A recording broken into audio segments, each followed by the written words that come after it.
Rory, go ahead, please, if that's okay. Yeah, hi. Thanks, Paul. Thanks for your time.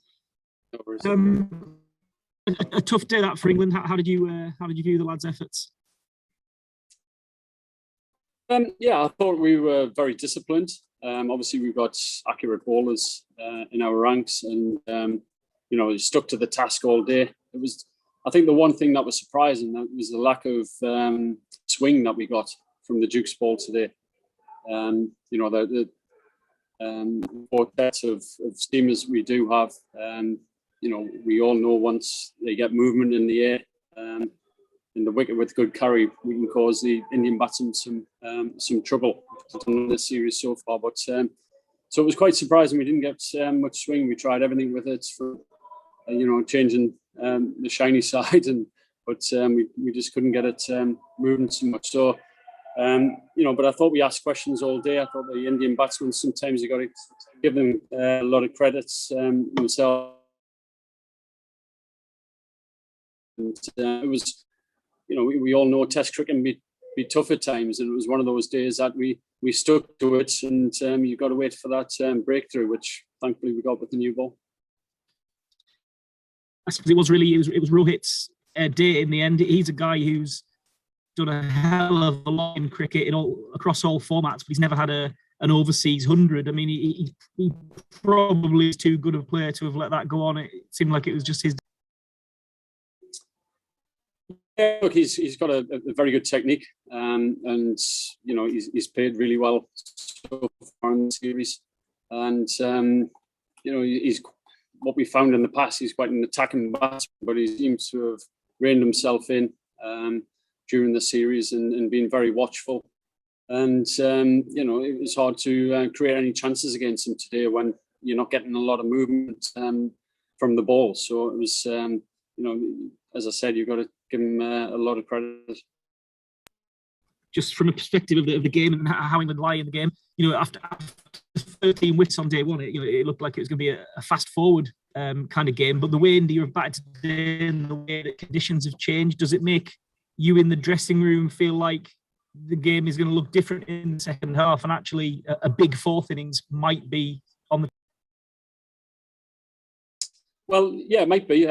But we've seen throughout this Test series that momentum's shifted very quickly, and if we can get movement on this ball tomorrow, we know we've got the bowlers to exploit the conditions and put their middle order under a lot of pressure and their tail under a lot of pressure. So hopefully we can get it swinging and bowl them out as cheaply as possible. But the conditions look really good out there for batting, so we shouldn't be scared of whatever total they get. It doesn't seem to be turning too much from straight either. So we'll just hope we have a good day tomorrow. Thanks, Scott. Cheers, Rory. Let's go, Richard Gibson, please. Paul, you mentioned about that the conditions changed and trying different things. Post lunch, we saw Craig Overton going around the wicket straight away and trying a different mode of attack with the short stuff. Is that just a recognition of the fact that it was difficult to create chances? Yeah, you've got to, obviously when you're out there, you've got to assess the conditions, assess what the ball is doing, how you're going to build up pressure, whether it's from scoring rate pressure or fielding positions, where you're going to pitch the ball and look for weaknesses in the opposition batsman. And in most test match cricket as a batsman, you'll be testing with short pitch bowling at some point throughout your innings, and it was worth a try today with Craig Overton, who doesn't shy away from that job, and it was good to see him put a lot of effort in. When you did create chances, there's been an obvious issue with catching in this match. What would you say about the fact that 6 have gone down? Yeah, look, it's certainly been an area that we're trying to improve all the time. I think I saw some stats there today that the Oval is one of the harder grounds to take chances with, and I would put that down to viewing. It does seem to be a difficult place to view the ball when it comes off the bat. but you know, as I said, it's certainly an area that we're trying to improve all the time, and hopefully we can take our chances tomorrow. Like anything else, confidence in fielding is just like batting and bowling, and you know, we should stay calm and be ready for the chances coming, because I'm sure we'll create some. Have you had to reinforce that confidence issue and talk to them about that? Because obviously it's fairly new cordon, isn't it, because of the changing team?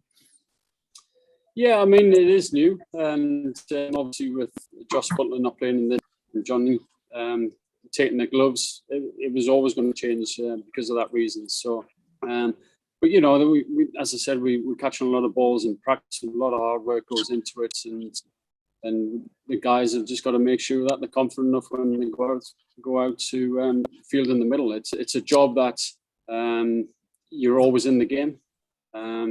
You're always scrutinised, I guess. You know, every ball is important and every chance is important. So you have to want to be in there, and the guys won't shy away from it. So, you know, they want to be in there and taking the chances. I thought Rory's today was actually a really good effort. I thought the way that he propelled himself towards the ball, it just unfortunately didn't. And the one yesterday, well, he didn't see. It's pretty hard to catch that you don't see. Well, yeah. Thank you. Thanks, Richard. Any more questions? Cool. I think we're done then. Thank you very much, everyone. Have a good evening. See you Cheers. tomorrow.